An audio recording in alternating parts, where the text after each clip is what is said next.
আওয়ামী লীগ যদি নির্বাচনে অংশ নিত, আমি জানি না ফলাফল আসলে কোথায় গিয়ে দাঁড়াতো। আর একটা আপনার ধারণা কি আওয়ামী লীগ এই নির্বাচনে অংশ নিলে কি ফলাফল হতে পারতো? আপনারা যদি ফেয়ার একটা নির্বাচন দেওয়ার সাহস থাকতো, আপনারা দেখতেন, আপনারা সকল দলকে আনতেন, আওয়ামী লীগও নির্বাচন করতো, বিচার চলতো। আওয়ামী লীগকে যদি মানুষ প্রত্যাখ্যান করে বিএনপিকে 2/3 দিত, তখন আপনার কাছে মনে হয় না যে এই 2/3 আরো অনেক বেশি মজবুত 2/3 হতো, আরো অনেক বেশি গ্রহণযোগ্য 2/3 হতো? কিন্তু সেটা তো হতে পারলো না। আপনাদের কাছে নিশ্চয়ই অনেক তথ্য বা পরিসংখ্যান থাকবে, আমার কাছে পরিসংখ্যান নেই। আমি শুধু এটুকুই বলতে পারি, যে কথাটা আমি বলছিলাম, আমি ধার নিয়ে বলি, যে আমাদের নিউ এজের কবির ভাই একটা কথা বলেছে না, যে অনেকে নাকে রুমাল চাপা দিয়ে বিএনপিকে ভোট দিয়েছে জামাতকে ঠেকানোর জন্য। নাকে রুমাল চাপা দেবার কারণটা কি জানেন?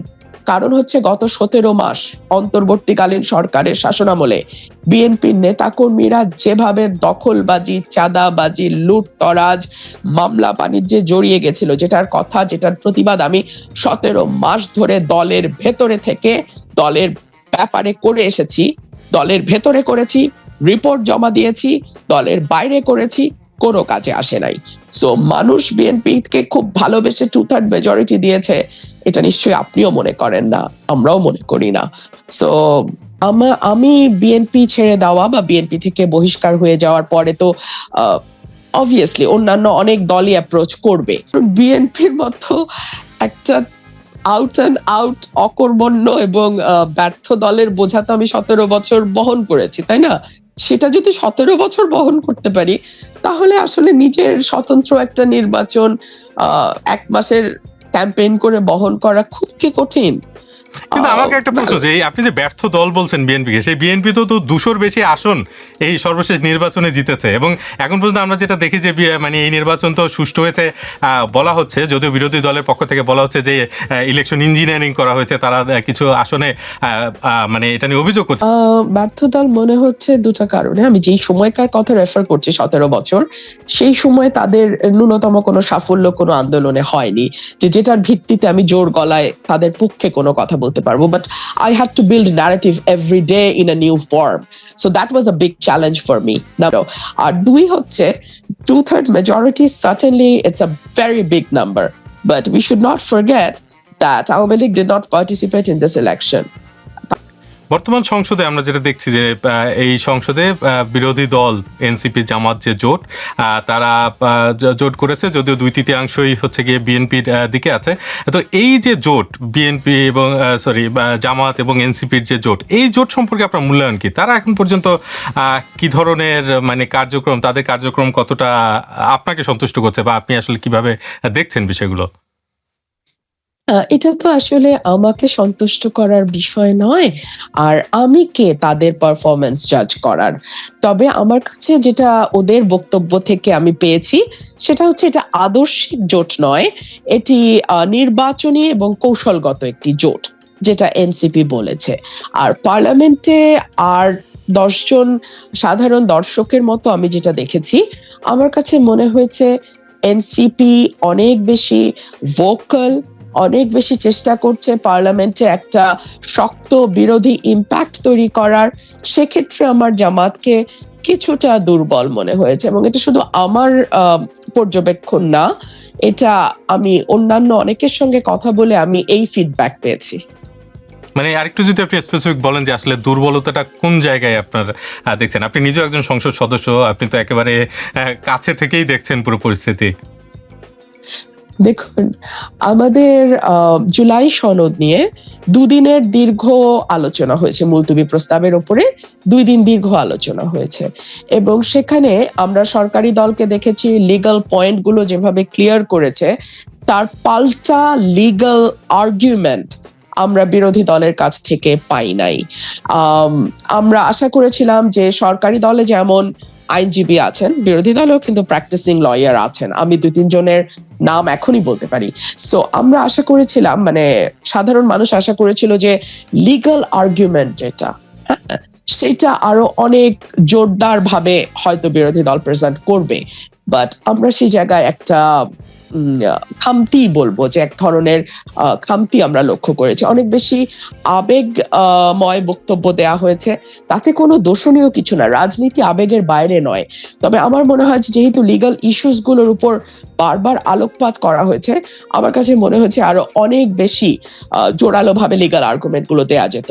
আমি আরো এক্সাম্পল দিতে পারি, মানবাধিকার কমিশন আইন কিংবা বিশেষ করে সুপ্রিম কোর্টের বিচারক নিয়োগ, সচিবালয় প্রতিষ্ঠা, অর্থাৎ বিচার বিভাগকে একটা আধুনিক বিচার বিভাগ এবং ইন্ডিপেন্ডেন্ট, নিরপেক্ষ এবং মানে ইন্ডিপেন্ডেন্ট একটা বিচার বিভাগ করবার জন্য যেই পদক্ষেপগুলো নেয়ার আরম্ভ হয়েছিল সেই মাজদার হোসেন মামলা থেকে 1999 সাল থেকে, সেটা কিন্তু আজকে 2026-এ এসেও মুখ থুবড়ে পড়েছে। এমনকি মাজদার হোসেন সাহেবকে তার মানে সনদ স্থগিত করে দেওয়া হয়েছে। এই বিষয়গুলো নিয়ে পার্লামেন্টে ঝড় তোলা যেত। আমরা আশা করেছিলাম বিরোধী দল এই ঝড়টা তুলতে পারবে। তো আপনি আপনার এক্ষেত্রে অবদান রাখার কোনো সুযোগ নেই, বা আপনি কি চেষ্টা করেছেন যে এই ঝড় তোলার ব্যাপারে আপনার? খুব ইন্টারেস্টিং ব্যাপার হচ্ছে, সরকারি দল বোধগম্য কারণেই আমাকে 1 মিনিটও সময় দিতে চায় না। আপনি চিফ হুইপের সঙ্গে যোগাযোগ করে দেখতে পারেন আমি কত লক্ষবার চিফ হুইপকে অনুরোধ করেছিলাম জুলাই আলোচনায় আমাকে 5টা মিনিট সময় দেওয়ার জন্য।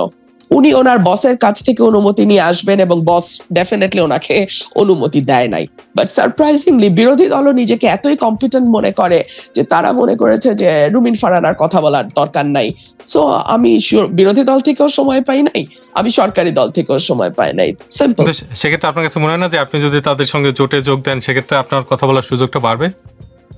ও মাই গড, আমি জোটে যোগ দেওয়ার মানে কথা বলার সুযোগের জন্য আমি এটা করব না। কথা বলার আরো লক্ষাধিক ফোরাম আছে, সেখানে কথা বলবো, কিন্তু সেটার জন্য তো আমি নিশ্চয়ই আমার পলিটিক্যাল, আমার নিজস্ব একটা ইডিওলজি আছে, নিজস্ব চিন্তা ভাবনা আছে, নিজস্ব পরিকল্পনা আছে, সেগুলোকে বাদ দিয়ে তো আর আমি একটা দলে যোগ দিব না জাস্ট বিকজ আমি পার্লামেন্টে 2 মিনিট কথা বলতে পারবো। সংবিধান সংস্কারের যে বিষয়টি আসছে, মানে এই নতুন সরকার গঠনের পর থেকে তো এটা নিয়ে প্রচুর আলোচনা হচ্ছে, বিতর্ক হচ্ছে। তো তার একটা অংশ আমরা দেখতে পাচ্ছি যে এর আগে সংবিধান সংস্কার করার কথা যে দল বলেছিল বিএনপি একটা লম্বা সময় নির্বাচনের আগেও, এবং তাদের নানা রকম কর্মসূচির মধ্যে সেটা ছিল। তো এখন দেখা যাচ্ছে সেই দলের তরফ থেকে বলা হচ্ছে যে আসলে সংবিধান সংস্কার হয় না, এটা সংশোধন হয়, এরকম একটা পর্যায়ে আলোচনা হচ্ছে। আবার একই সঙ্গে এই আলোচনায় আছে যে এই যে মানে সংবিধান সংস্কার পরিষদের যে শপথ নেওয়ার বিষয়টি, সেটাও বলা হচ্ছে, যেটা আমি যদি কোট করি যে সংবিধানে এখনো এটা ধারণ করা হয়নি, ফলে যারা বিএনপির সংসদ সদস্য তারা শপথ নেননি সংবিধান সংস্কার পরিষদে। আপনিও শপথ নেননি সংবিধান সংস্কার পরিষদে, আপনার কারণটা কি ছিল? আমার যুক্তিটা ছিল যে আপনি এখনো বর্তমান যে সংবিধান সেটার উপরে ভিত্তি করে এত দূর এসছেন। আপনি যদি 5ই অগস্টের পর শুরুতেই বলতেন এটা বিপ্লবী সরকার, এই সংবিধান আমরা মানি না, এই সংবিধান আমরা ছুঁড়ে ফেলে দিচ্ছি, আমরা নতুন সংবিধান রচনা করব, তাহলে আমাদের দ্বিতীয় শপথ নেয়ার একটা লিগ্যাল ফ্রেমওয়ার্ক তৈরি হতো। কিন্তু যেহেতু আপনি সেটি করেননি, আপনি যেহেতু বর্তমান এক্সিস্টিং সংবিধানের 106 অনুচ্ছেদ অনুযায়ী শপথ নিয়েছেন এবং আপনি 106 অনুযায়ী আপনি আপনার পুরা লেজিটিমেসিকে, গত 1.5 বছরের লেজিটিমেসিকে আপনি 106 দ্বারা নির্ধারণ করেছেন, তাহলে তো আর আপনার এই সংবিধানের বাইরে গিয়ে দ্বিতীয় শপথ নেয়ার আর কোনো সুযোগ থাকে না। এবং আমিও মনে করেছি যে যেহেতু আমি প্রথম শপথটা নিয়েছি এক্সিস্টিং সংবিধানের অধীনে, সো আমি আর দ্বিতীয় শপথটা আমার পক্ষে নেওয়া সম্ভব নয়, বিকজ আমি তাহলে প্রথম শপথ যেটা সেটা নালিফাই হয়ে যায়। এটা আমার যুক্তি ছিল। সে কারণে যে এই যে বিতর্ক, এই যে আলোচনা, এখানে মানে খুবই ইন্টারেস্টিং, এটা নিয়ে তো নানা রকম আসপেক্টও আসছে। তার মধ্যে একটা বলছে যে তাহলে তো এই প্রথম কথা হচ্ছে এই যে সংবিধানের 106 অনুচ্ছেদ অনুযায়ী যে শপথ নেওয়ার প্রক্রিয়া, অন্তর্বর্তী সরকার গঠন এবং এখন পর্যন্ত যা যা হচ্ছে, সেটা নিয়েও তো অনেকে প্রশ্ন তুলছেন যে এই শুরুতে আসলে 106 অনুচ্ছেদের যে প্রয়োগ সেটা যথাযথভাবে করা হয়নি। এবং আমরা দেখলাম যে এই বিচারকরা এটার দিয়েছেন এই পরামর্শ, তারাও আসলে পদত্যাগ করেছেন খুব অল্প সময়ের মধ্যে। তাদেরকেও কেউ বলছে তাদেরকে পদত্যাগ করতে বাধ্য করা হয়েছে, কেউ কেউ বলেছেন তারা স্বেচ্ছায় পদত্যাগ করেছেন, কিন্তু তারাও পদত্যাগ করে চলে গেছেন। তো এখন যেটা আলোচনাটা আসছে যে আসলে তাহলে তো পুরো বিষয়টা নিয়েই বিতর্ক তোলার সুযোগ আছে, শুধুমাত্র এই একটা দিক না সংবিধানে, যে এখন যে অন্তর্বর্তী সরকার গঠন করা হয়েছিল সেটা কি সংবিধানের যথাযথ প্রক্রিয়া করা হয়েছে? এখন আপনারা যে শপথ নিলেন, আপনারা কি আসলে যথাযথ প্রক্রিয়া অনুসরণ করে শপথ নিয়েছেন কিনা? দেখুন আরাফাত, এই বিষয়গুলো নিয়ে যদি কেউ প্রশ্ন তুলতে চায় ভবিষ্যতে, প্রতিটি ক্ষেত্রেই প্রশ্ন তোলা যাবে। তবে আমরা যদি একটা মানে লিগাল জুরিসপ্রুডেন্সের একটা আছে যে যেটা হয়ে গেছে সেটা হয়ে গেছে, হ্যাঁ, সেটা যদি আমরা সেই প্রিন্সিপাল অনুযায়ী যাই, তাহলে আসলে আপনি এটাকে যতই চ্যালেঞ্জ করেন, সময়টাকে তো আসলে পিছিয়ে নিয়ে গিয়ে আর সেটিকে পরিবর্তন করা সম্ভব নয়, তাই না? ধরুন আজ থেকে 10 বছর পর যদি এটা চ্যালেঞ্জ হয়, তাহলে তো আর 10 বছর আগের আজকের সময়টাতে আর ফিরে যাওয়া যাবে না। সো যা হয়ে গেছে, ফ্যাক্টাম, যেটা হয়েছে সেটা হয়েছে, সেটাকে অ্যাজ ইট ইজ নিয়ে নিতে হবে, এছাড়া আর কোনো উপায় নাই। তবে হ্যাঁ, সার্টেনলি আপনি যদি লিগাল নিটিগ্রিটিতে যান, প্রত্যেকটা জায়গায় চ্যালেঞ্জ করবার অনেক সুযোগ আছে।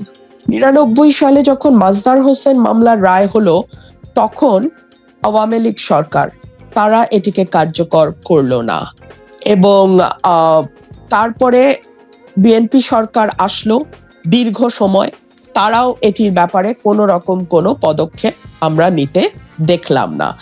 এরপরে দেখা গেল 111 সরকার যখন আসলো, তখন গিয়ে এই রায়টার উপর ভিত্তি করে কিছু পদক্ষেপ নেওয়া হয়েছে।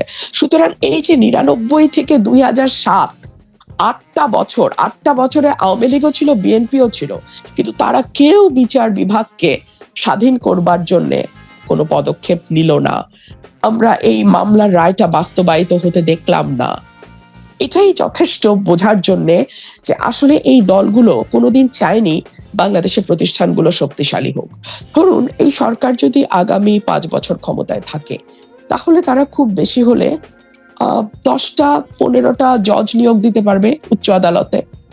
অ্যাপিলেট ডিভিশনে হয়তো 3 জন বা 5 জন জজ তারা নিয়োগ দেবে, এলিভেট করবে, নিয়োগ তো না, এলিভেট করবে অ্যাপিলেট ডিভিশনে। সেটার জন্য এত বড় একটা স্টিগমা তারা নিতে রাজি যে তারা বিচার বিভাগের স্বাধীনতা এই অভ্যুত্থানের পরেও দিতে রাজি নয়। সো এগুলো না আসলে আমাদের পলিটিক্যাল পার্টিগুলোর প্যাটার্ন। এটা আমাদের দেশের মানুষ জানে বলেই 81% মনে প্রাণে বিশ্বাস করে যে এই অধ্যাদেশগুলো আর কখনো আলোর মুখ দেখবে না। তবে যেটা লজ্জাস্কর ব্যাপার হবে, যেখানে পলিটিক্যালি একটা ধাক্কা বিএনপি খাবে। এখন আমার এই কথা শুনে হয়তো বিএনপির তার সিদ্ধান্ত হয়তো বদলাইতেও পারে, আমি জানি না। তারা দেখবে যে আর কয়েক বছরের মধ্যেই যখন তারা বিরোধী দলে যাবে, তাদের ব্যাপারে শক্তভাবে বলা হবে গুম নিয়ে তারা মিথ্যাচার করেছে, জাতীয় আন্তর্জাতিক পরিসরে মিথ্যাচার করেছে। কারণ যদি তাদের নেতাকর্মীরা সত্যি গুম হতো, তাহলে তো গুম অধ্যাদেশ করতে তাদের কোনো অসুবিধা হওয়ার কথা না। গুম অধ্যাদেশকে আইনে পরিণত করতে তাদের কোনো সমস্যা হওয়ার কথা না। এবং তারা যদি সত্যি গুমের বিপক্ষ শক্তি হয়, সত্যি যদি তারা চায় বাংলাদেশে গুম না হোক, তাহলে তো সেটার বিরুদ্ধে আইন তৈরি করতে তাদের কোনো বাধা থাকার কথা না। কিন্তু আইনমন্ত্রী তো বলছেন যে তারা আরো ভালো আইন তৈরি করবেন এবং আরো বিচার বিশ্লেষণ পর্যালোচনা করে তারপরে তারা আইনগুলো তৈরি করবেন, যেটা আরো শক্তিশালী হবে।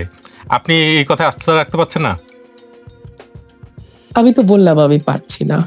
এবং আইনমন্ত্রী যে কথাগুলো বলেছেন, এটা আপনি যেমন শুনেছেন, বাংলাদেশের মানুষও শুনেছে, কিন্তু 81% মানুষ আস্থা রাখছে না। এটা হচ্ছে বাস্তবতা।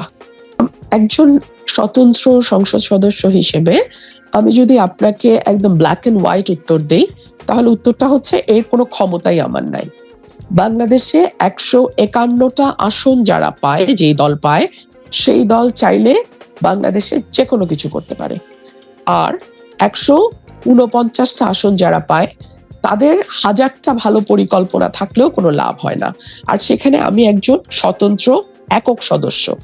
সো আমি নারীদের ব্যাপারে কোনো যুগান্তকারী মানে পরিকল্পনা এনে সকল কিছু যুগান্তকারী রূপ পরিবর্তন করতে পারবো সেটা নয়।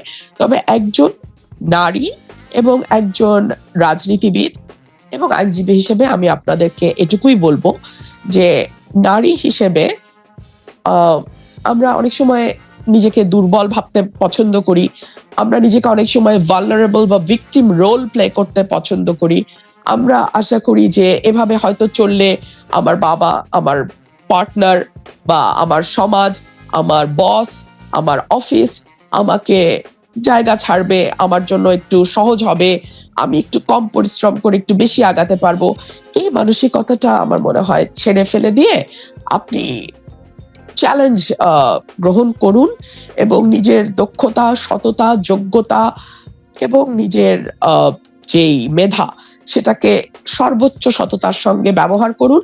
আমার মনে হয় কাউকে আপনার পক্ষে রাস্তা তৈরি করে দেওয়ার জন্য পরিশ্রম করতে হবে না, আপনি নিজেই যথেষ্ট হবেন আপনার রাস্তা তৈরি করবার জন্য। জনগণ বলতে তো আমি নিশ্চয়ই ৩০০ আসনের জনগণ নয়।